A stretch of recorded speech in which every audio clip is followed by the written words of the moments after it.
सुभाष चंद्र बोस एक महान स्वतंत्रता सेनानी की कहानी।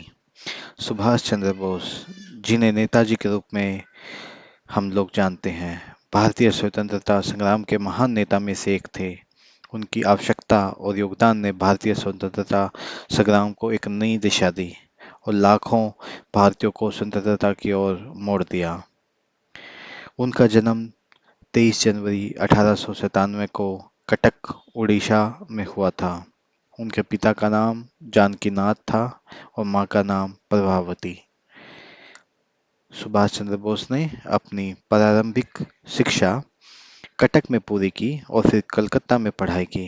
उन्होंने कर्मचारी चयन परीक्षा में सफलता पाई और इंग्लैंड की कैम्ब्रिज विश्वविद्यालय से योग्यता प्राप्त की।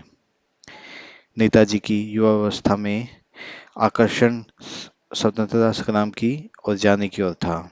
उन्होंने विभिन्न राष्ट्रीय और अंतर्राष्ट्रीय घटनाओं का सामर्थ्य से सहयोग किया और भारतीय स्वतंत्रता संग्राम को सहयोग और उत्साह के साथ नेतृत्व किया।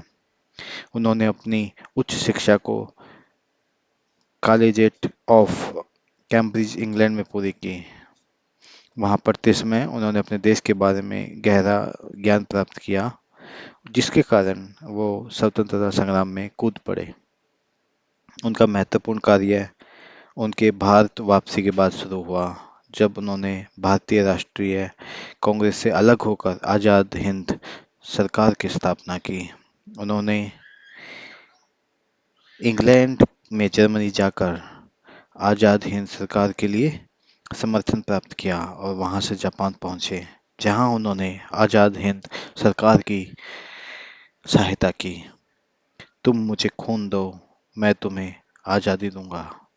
नेताजी का यह नारा उनके संकल्प को दर्शाता है। Thank you.